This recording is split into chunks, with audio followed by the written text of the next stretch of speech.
Fuck yeah, man. That was fucking bad fucking ass, dude. Burial Oath right there with Void Hunter, man. Fucking what an epic fucking track that is, dude.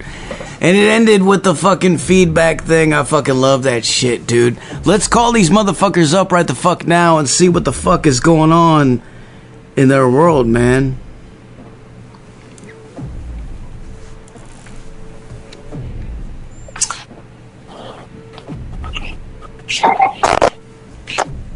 Hello? Hello. Can you hear me? Yeah, I got you, Zach. How are you? What's going on, dude? How you doing, man? Hey, I'm good. I appreciate this, man. Thanks. Hell yeah, dude. Ladies and gentlemen, we have Jesse on the line with us right now, live from Burial Oath. Dude, so we just got done blasting fucking Void Hunter, and that shit was fucking bad fucking ass, dude. What? Hell yeah, man. Thanks. Yeah, man. The whole record is fucking awesome, dude. What the fuck, man? Fucking. Thank you. I appreciate it. We put a lot of work into it, so it's nice to know that the feedback has been positive and people are enjoying it. Yeah. I can tell. I can definitely tell that you guys put in some hard fucking work on this shit, man. Like, it's fucking up there, dude. Like, this is one of the fucking, in my opinion, this is one of the best fucking records of the year in this sort of, I don't know, man. Fucking, yeah. That's awesome, man. I appreciate that. Thank you. Yeah. So give us a little, a brief history rundown of, like, how did you guys get started and how did this whole thing come together, man? Yeah, sure. It's been quite the journey. I mean, the band, unbeknownst to a lot of people, has been around, I think, for like a total of like 8 or 9 years. It initially started with me. I just did this, not for this EP, a couple songs, a few songs, wrote a few songs, thought they were cool. I was always a big black metal fan. And then I had a friend come do some vocals on it in the studio. And I mean, we did it like the old school way where you kind of just went in there and pressed record and whatever happened. And, just for the shit of it, I went and got some albums pressed, and they like went in like 2 days. So I knew we had something special.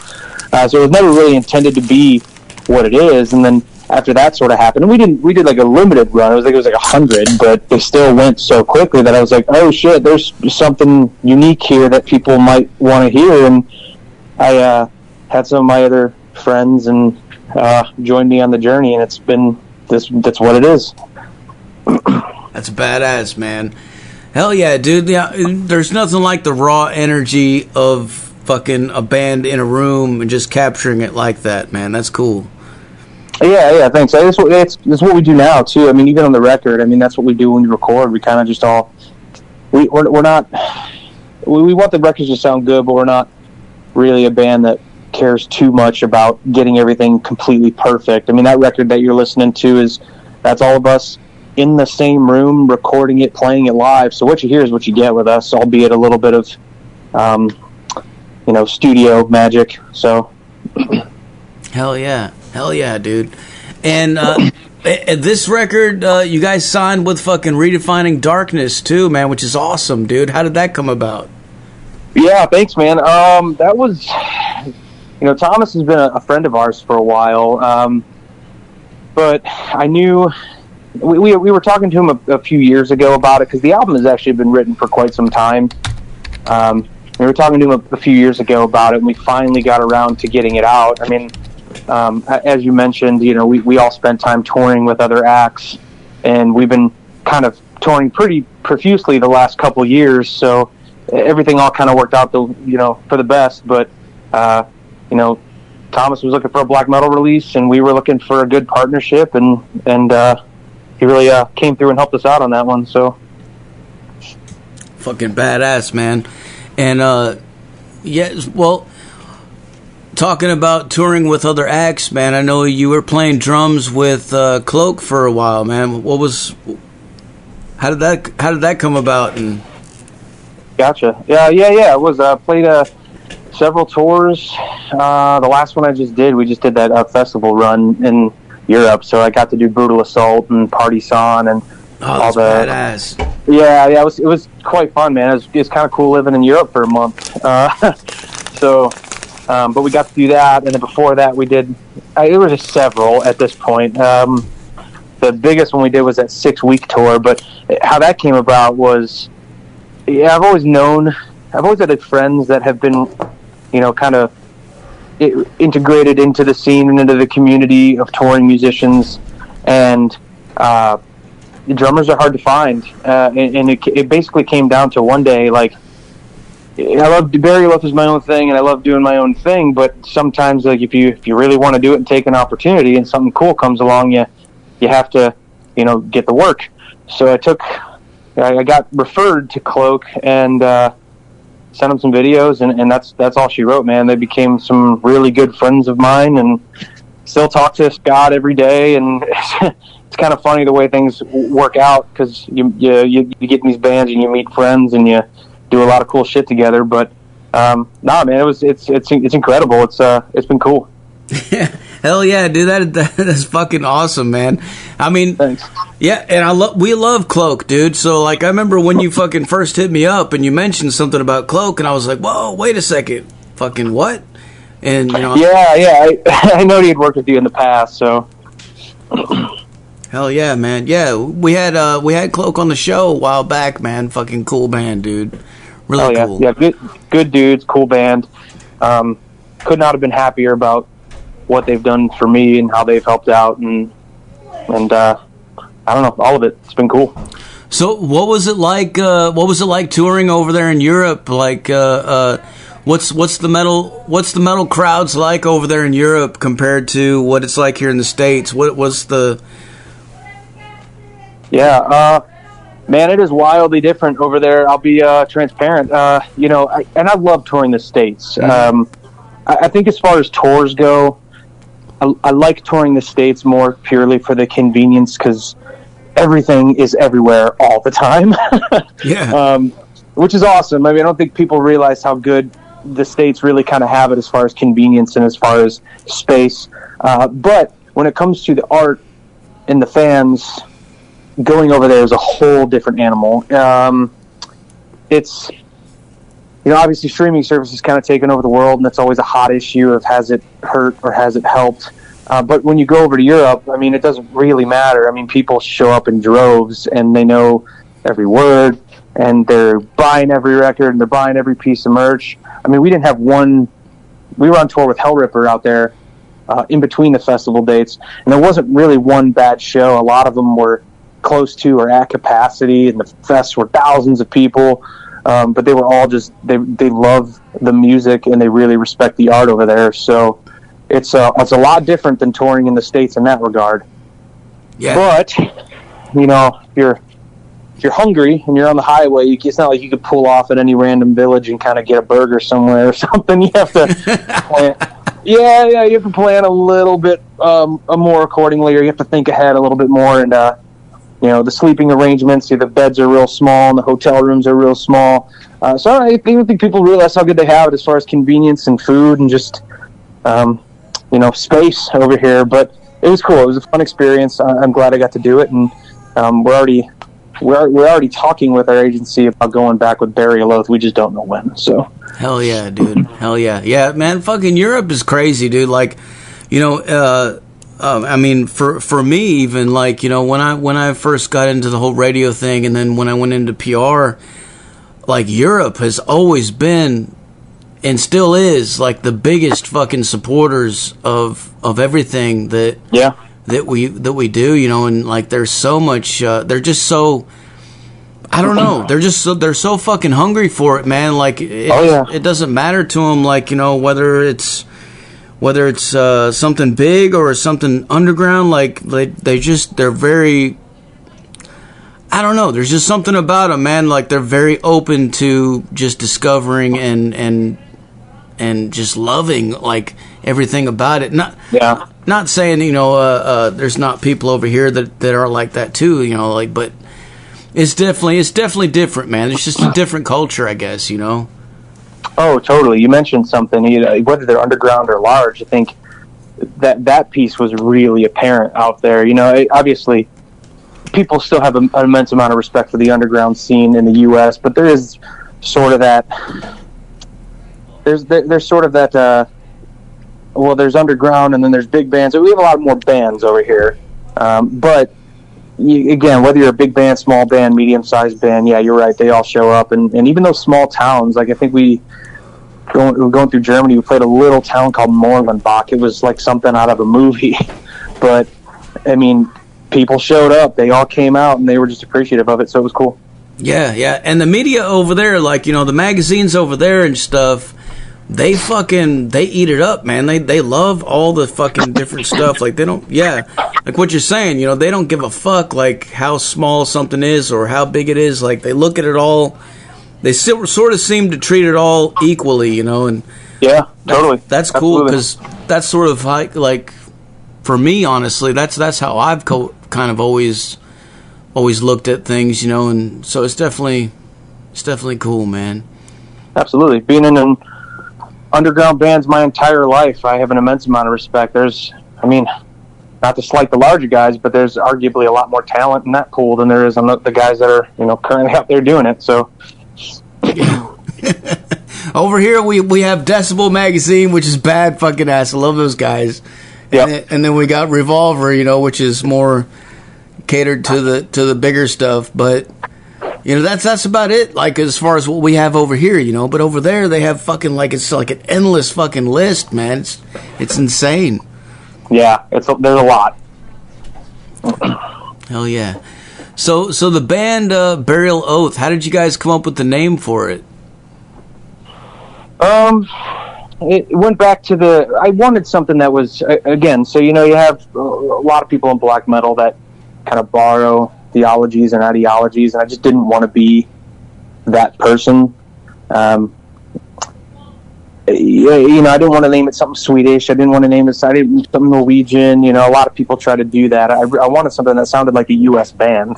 Right. And, yeah, I mean, there's a lot of different themes, and musically and lyrically that, you know, deal with several different things. And the idea is that when I start something, Zach, I'm the kind of guy that I have to see it through and I have to finish it. So when Burial Oath started, it's one of those things where, you know, as silly as it may sound, it's kind of like a promise that, you know, this thing is going to be what it is for as long as I'm alive, at least. So, and that's sort of where the name came from. It's one of those things where it doesn't really kind of ever die. It doesn't even really ever go away. There might be several different versions of it, but it'll always be what it is. Hell yeah. Well, as far as the themes and lyrics and stuff are concerned on this record, or you guys' music as a whole, what kind of stuff are you guys talking about in these songs, man? Yeah, a lot of this album deals with it's an extensive list, and it's definitely difficult to elaborate on, but I'll try my best. Thematically, it's a lot of occultism. There's a lot of like blood ritual and blood worship going on. There's hints of, you know, Norse paganism. A lot of us believe in so many different things. You know, Nick, you know, he's more into the Satanism, and I am as well.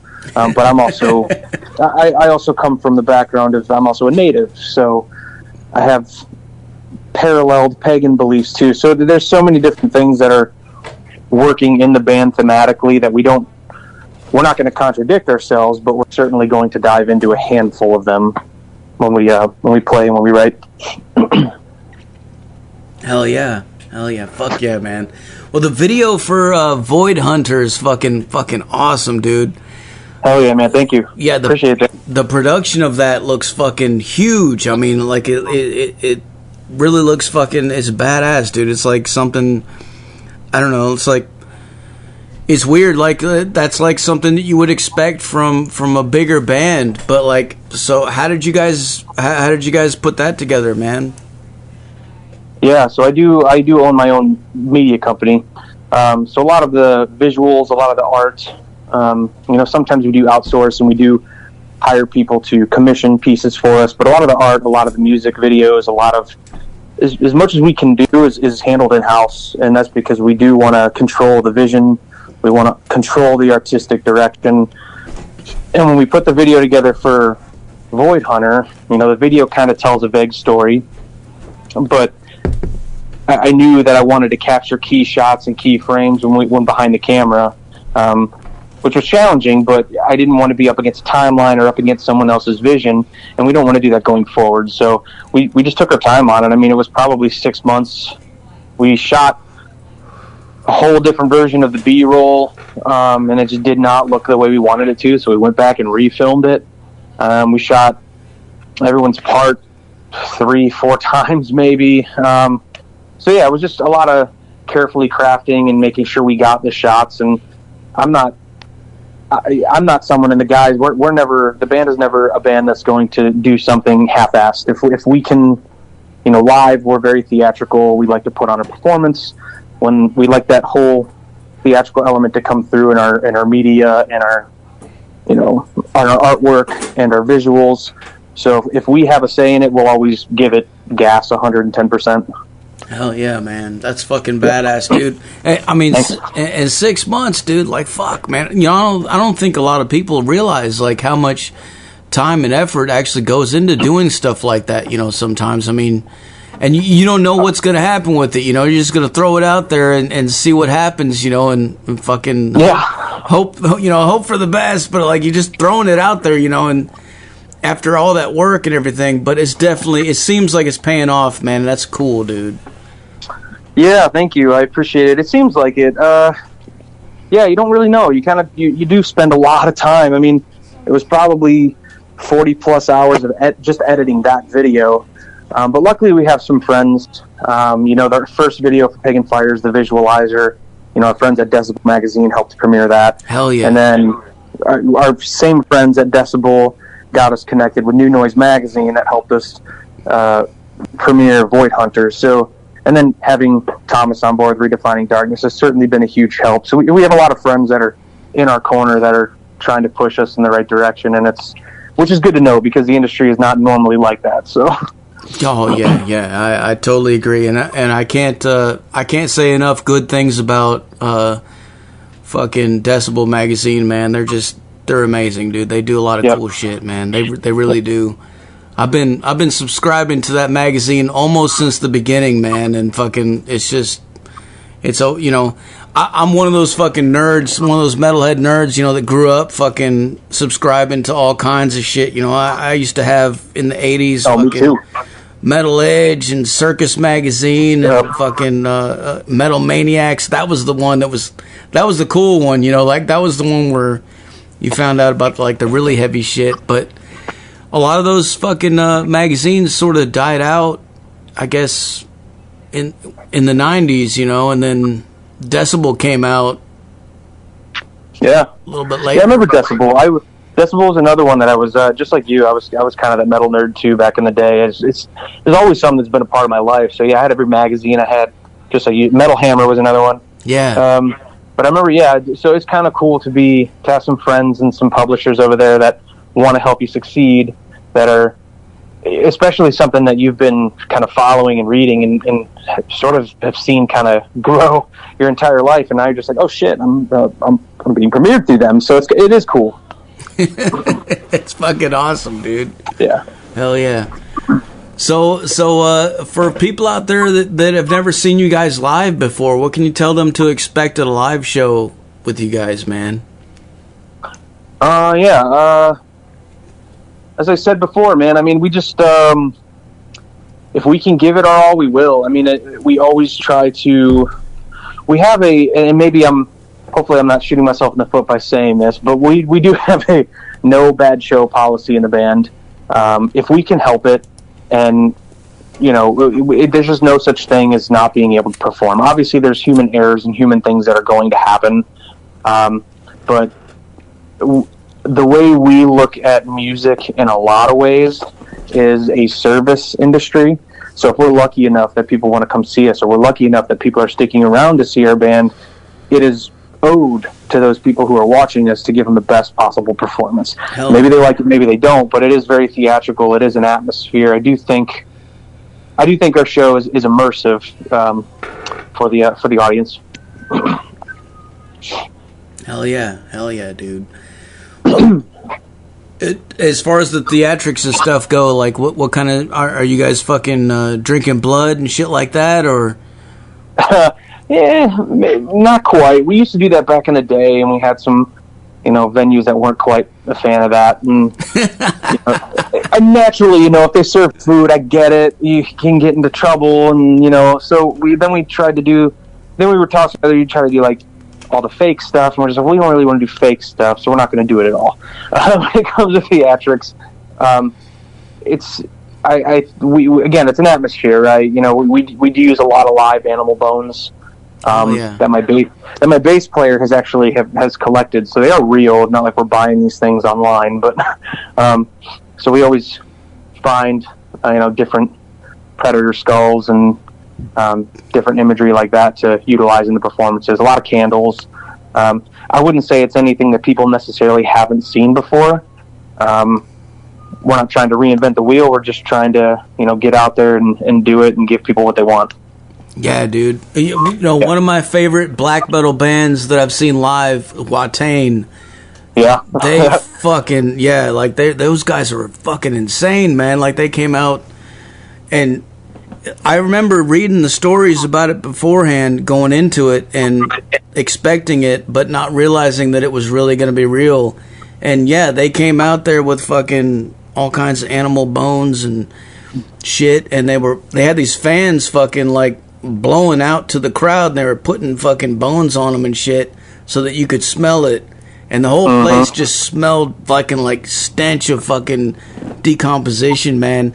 And then they would burn incense too, and like so you would get these different waves of this really beautiful smelling incense, but then at the same time this really disgusting stench of death. And then they were just on the stage and they were fucking going crazy, man. It was fucking badass, man. I wish they could come back, man. Yeah, it's funny. There's some stories behind that, but I won't get too far into that. Yeah, I've seen Watain several times. I've had some industry friends that have managed them and have been connected with them, and they are as real as they come. There's a lot of the underground and some other people that choose to think that they're kind of a commercial band, but they're the farthest thing from it. Which is cool. There's still real people out there, so that's cool.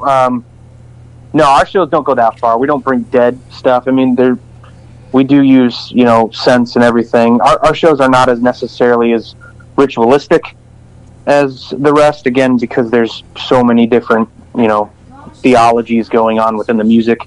But I do think that it is an atmosphere that's inviting to people who is very welcoming to those who want to be a part of that, and maybe a little bit unsettling for those that don't. So yeah, fucking, and those, you're right, man. Those guys are fucking real people, and they're cool as fuck too. Like I've had Eric on the show before, and that was actually one of my most popular fucking interviews that I've done, as a matter of fact. Like, but that dude was cool as fuck when he came on and just talked about everything, and realized like how not that different we are, like all the fucking media fucking bullshit aside, like they're cool people, man. They're just doing their thing. Yeah, they're all as real as they are. We're all just the same people, man. That's cool that you point that out. I mean, I think sometimes people do look at a lot of these guys as something different, and they're doing something great, and they're living a lot of musicians' dreams, but they are just people. I didn't get a chance to connect with Eric, but I have met Alvaro before, and he just seems happy to be out there traveling and doing the thing, so that's pretty cool. And another one that gets heat a lot is Glenn Benton. Had a chance to talk with him quite a bit at Milwaukee Metal Fest when Cloak went up there. Once on the way out, once on the way in, and he's just a normal guy, normal guy, just doing what we got to do. So he just, we're all the same. Dude, I love Deicide, man. I remember that's the first death metal band I ever fucking heard, man. Like in I don't know, it was late 80s or early 90s whenever I was living in Maryland, and there was this radio station out there, and they would play all this hardcore fucking crazy shit in the middle of the night, and I used to tape record their shows. And one night they played Sacrificial Suicide when it was like brand new, and I tape recorded that, and I was like, what the fuck is this? It was Instantly hooked, man. And then I seen them live a couple of times, man. Fucking amazing band, dude. Love those guys. Still love them, man. They're still putting out quality shit, man. Well, yeah, absolutely. I agree. I mean, I think you're getting what you need with Deicide when it comes to death metal. But yeah, man, Gunn seemed like a cool guy. I mean, like I said, all these guys we're all just doing the same thing, man. We're all just metal nerds. So. Hell yeah. Well, speaking of influences and stuff like that, when you're growing up, what kind of stuff did you listen to when you were growing up, man? What kind of shit got you into this whole thing, man? Oh man, my upbringing into this kind of stuff was a little bit different than most. Well, maybe not different, but I started out when I was young as one of those like die-hard death metalers. Now, this was obviously, I have to say it. Everyone my age is going to reference. Like, the reason I play drums is because of Joey Jordison from Slipknot. Oh yeah.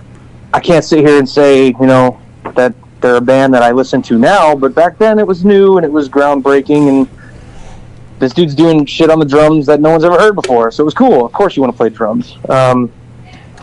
So that was the main influence. Once I got through that, it was a lot of Deicide, a lot of, those early Decapitated records are great. A lot of death metal. And then after the death metal came the black metal. And I found those, staple kind of mall goth bands like Dimmu Borgir and Cradle of Filth. And, yeah. And they're cool bands, but then you go farther, right? And then, you go farther and you find Mayhem and you find all these guys, and all of a sudden I'm just, okay, cool, this is a lot different than death metal, but they're kind of similar. So it was kind of weird to go from death metal to black metal, because usually people I've talked to have the opposite transition. But No. I totally agree with you, dude. Like, fucking, I went the same route, man. Like, Oh, good, okay. Yeah. No, I've always been seeking out the more extreme fucking version of whatever I could find. Like, what's the next level of heaviness? What's the more satanic? What's the more crazy? What's the more, whatever. Like, I love it all though. Like, I don't give a fuck. I listen to all kinds of different shit, but yeah. Oh yeah. Us too. I mean, even when we're on tour, last tour we did for the last few days, we had a no metal policy. We were just listening to, the Eagles and just crazy, just random shit that just wasn't metal, because you're playing metal shows. You don't want to listen to metal 24/7, Mm-hmm. I totally understand that, man. Yeah. Hell yeah. Well, okay. Well, so what's coming up next for you guys, man? What kind of, do you have anything else you want to announce to the people, man? Cool, man. I mean, I wish I had something tangible to announce, but nothing just yet. We're working on a few things. I know if all goes well, we're working on a small, I think it's just like a week run, like a mini tour in the Northeast. And then we're looking at going south, one that's a couple weeks long, a little bit longer. We're looking to go south. I want to say late spring, early summer. But still working on dates and still working on, all that stuff, because it just takes time. So, but our agents are working hard and they're trying to get us out there. And the only thing I can say that's coming next, man, is, I know we have a couple festivals booked. I know one in Milton for the summer at Birmingham Meadery. So we'll be out. I mean, I think that's really it. It's just, we're going to be, if we can help it, we will be out on the road as much as we can next year. Fuck yeah, dude. Hell yeah. Yeah. For people out there that want to fucking buy merch, t-shirts, vinyls, CDs, stuff like that, where's the best place for them to go? Everything that we have, that's burialoath.bandcamp.com. Hell yeah, Bandcamp. Just our Bandcamp. We do handle still the majority. I know Tommy at Redefining is handling the CD releases and stuff, and then we have Death Magic Collective, and all the stuff can be found via our Instagram and Facebook, and we try to promote those guys all the time too. So if you want the cassette of the new record or the CD, you got to go through our labels, but if you're looking to pick up t-shirts or any kind of extra stuff, then we try to keep it small, and we still do all that stuff ourselves. So hell yeah, dude. You guys got long sleeves I see on fucking Bandcamp too, man. Today. Yeah, they look good. I was excited about that. A couple, I still don't have one yet, obviously, but a couple of our friends and fans have showed us the shirts, and they look good, man. The print's good. They feel real comfortable, so I'm excited. They are quality shirts. Fuck yeah, dude. And today is Bandcamp Friday, motherfuckers. So anybody out there listening, man, get on there and fucking buy some shit, dude. Support these motherfuckers. Yeah, thanks, man. I appreciate that. Hell yeah, dude. Hell yeah. All right, well, I guess I'm about out of questions for you, man. Is there anything else you want to let the people know? No, that's it, man. Just, we always, I always got to say thank you. I'm not one of those metal guys that's too caught up in my own thing to thank people that are listening or that are supporting or that come to shows. It's just that it sounds as dumb as it sounds, or as cheese as it sounds. It's, the reason we get to do it is because people keep supporting us. So, and thank you, obviously, for having me on and doing this cool little interview. It's been fun, man. So I just appreciate everyone that's helping us out. Dude, thank you, man. There's actually one more thing I wanted to ask you. The album artwork, who the fuck did that shit? That's fucking awesome, dude. Thanks. Yeah, that was another thing we sat on that for a long time, and we waited to find the artist that we thought would be the best. His name is Nether Temple Design. I know he's done work. I believe he's done work for Marduk and our friends in Cleveland, Manticore. So I know he's done work today. He's done work for all kinds of bands. But yeah, it's just if you want that kind of painting look, and we are very anti-AI, so he's the guy. So as long as he'll do artwork for us and he's still doing it, we'll probably be using him. So yeah, that is some sick shit, dude. So that definitely, in my opinion, that right there is fucking sells fucking. Is this on vinyl? Is this going to be available on vinyl? It's just it remains to be seen, to be honest with you, man. I mean, there's so many. Just having industry friends, not only is just the cost of everything, not only manufacturing, but you have inflation, the current state of the economy. And then you just still have shipping delays just because vinyl is so popular right now. So we're talking about it. Will it happen? I don't know. It might. The CD seems to have done really well so far. So if it does well, then we might get one. When that happens, I don't know, man. I wish I had a better answer. Hey, the best answer is fucking you motherfuckers out there listening. Go buy their shit, support them, fucking give them money, man, help them out, and then maybe there'll be a vinyl record in the future. It just may. Who knows? Hell yeah! All right. Well, before I let you go, can I get you to make us a station tag real quick? Sure, man. Yeah. Listen to Metal Devastation Radio with Zach. That's about it, man. Stuff rules. Whenever you're ready, say something like, "This is Burial Oath," and you're listening to Metal Devastation Radio. Yeah, man. Hell yeah. This is Burial Oath. This is Metal Devastation Radio. Fuck yeah, dude. Hell yeah. All right, man. Well, what I'm going to do now is I'm going to blast some more Burial Oath for these motherfuckers so they go crazy, all right? Hell yeah, man. Sounds good. All right, man. We'll talk to you later, dude. All right. Thanks, Zach. Bye-bye. Cheers.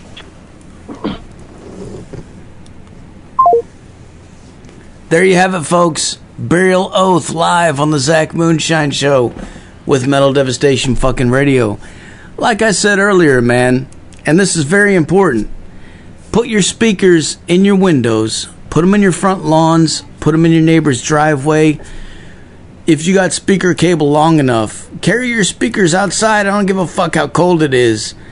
Point them motherfuckers at your fucking neighbor's house and crank this shit as loud as it'll fucking go, man. Here's Pagan Fires from Burial Oath.